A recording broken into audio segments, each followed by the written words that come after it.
Hi friends, అందరికీ జై శ్రీ గణేష. ఈరోజు వచ్చేసి మన కడతాజ్ గణేష్ దగ్గర అప్డేట్స్ అందించి ఈవినింగ్ అప్డేట్స్ వచ్చేసి మనకు కడతాజ్ గణేష్ దగ్గర ఏమేమి అయితే అప్డేట్స్ జరుగుతున్నాయో చూస్తాను. ఇప్పటివరకు మన ఛానల్ని ఎవరైతే సబ్స్క్రైబ్ చేసుకోలేదో ఛానల్ సబ్స్క్రైబ్ చేసుకోండి. మన ఫస్ట్ చూసుకున్నట్లయితే కడతాజ్ వినాయకుని చిత్రపటం నుంచి చూస్తున్నాను చూడండి.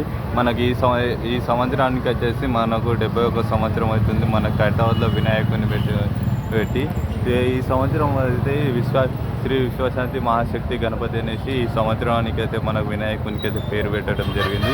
వినాయకుని దగ్గర రాజేంద్ర అనేది శిల్పి అయిన ఈ జగన్నాథ స్వామి టెంపుల్ ఉంది. శ్రీ వాసవి కనుక ఈ దేవతలు ఉన్నాయి.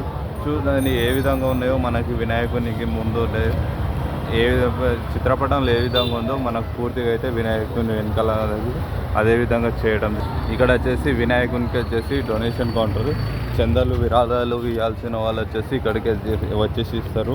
మనకు వినాయకునికి అయితే చూసుకున్నట్లయితే వినాయకునికి కుడివైపున దేవతల మండపాలు చూపించాను కదా, ఆ దేవతల యొక్క మండపాలు చేసి ఆ వినాయకునికి వచ్చి చేతుల వైపు పెట్టడానికి చేతులకి సంబంధించినవి చేతుల భాగానికి ఐరన్స్ రాడ్స్ అయితే వెల్డింగ్ చేసి ఉంచారు.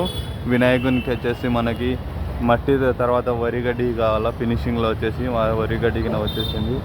వినాయకుని పైన అయితే స్థలాలు ఉన్నాయి కదా, ఆ స్థలాలకు వచ్చేసి విగ్రహాలకు మూర్తి తల భాగానికి సంబంధించి ఐరన్ రాడ్స్ కూడా ఇక్కడ వచ్చేసినాయి మనకి. ఇది వినాయకునికి వచ్చేసి వినాయకునికి కుడివైపున సెట్ చేయడం మనకు పూర్తిగా కంప్లీట్ అయిపోయింది.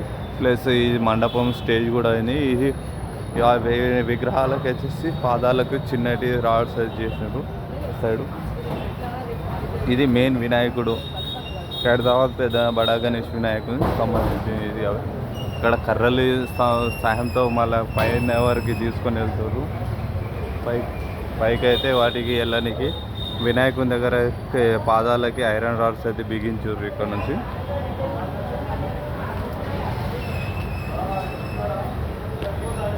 ఇక్కడ ఇవి వచ్చేసి వినాయకునికి కుడి పాదము ప్లస్ ఎడమ పాదము, వినాయకునికి గజ స్తంభము మధ్యలో ఏదైతే ఉందో మెయిన్ రాడు అది పై వరకు తీసుకుని వెళ్తుంది. వినాయకునికి అది పైన అది బొజ్జగిన అది పెట్టారు కదా మనకు కనిపిస్తుంది. కర్రల డిస్టర్బెన్స్ అవుతుంది, కర్రలు లేకుండా పూర్తిగా కనిపించేది. మనకి కర్రలు లేకుండా సపోర్ట్కి అయితే మనకు కుదరనట్లు పైన వరకు మనకి అయితే కర్రల సాయంతో వచ్చేసి పై వరకు కట్టేసి ఉంచారు. వినాయకునికి అటువైపున ఇటువైపున 2 పాదాలు చేసారు వెల్డింగ్. ఇంకా వాటికి వెల్డింగ్స్ అయితే పూర్తిగా కాలేదు, కాకపోతే నిల్చోబెట్టారు. వినాయకుని భుజ భాగానికి అయితే వెల్డింగ్స్ అయితే పూర్తిగా అవుతున్నాయి. ఇది మెయిన్ వినాయకుని స్టేజ్. ఇది అయితే వినాయకుని మెయిన్ స్టేజ్ వచ్చేసి ఇది వినాయకునికి వచ్చేసి ఎడమ వైపున వచ్చేసి ఇటువైపు ఉంది. ఈ వినాయకునికి పైన ఈ తలాలు కూడా ఇవి వచ్చేసి వినాయకునికి చూపించాను కదా చిత్రపటంలో ఎన్ని తలాలు ఉన్నాయనేసి. ఒక్కొక్క రకానికి ఒక్కొక్క భాగానికి ఒక్కొక్క తల వస్తుంది. ఆ తలలో ఒక్కొక్క ఇది తొండము వినాయకుని తలకాయలు ఉన్నాయి కదా, ఆ తలకాయలకు వచ్చేసి తొండము ఇక్కడ మనకి ఇటు నుంచి చూసుకున్నట్లయితే పూర్తిగా కనిపిస్తుంది. ఇది తొండ భాగము, ఇది పైనుంచి తల, ఇది పైన ఉన్న శిఖరం వినాయకుని తల పైనుంచి.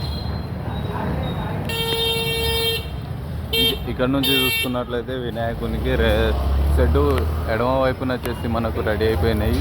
దూరంగా వచ్చేసి తీసి చూస్తున్నాయి. ఎడమ వైపులో ఇది షెడ్ అయితే ఉంది కదా, షెడ్ లోపల వచ్చేసి మనకు స్టేజ్ ఇది కిందంగా ఆ దేవతలకు రెడీ చేసి పెట్టేసారు. ఈ వర్షం కారణంగా వాళ్ళకి వచ్చేసి ఇబ్బంది అవుతుంది అనేసి అందులో వచ్చి వర్క్ అయితే చేసుకుంటారు.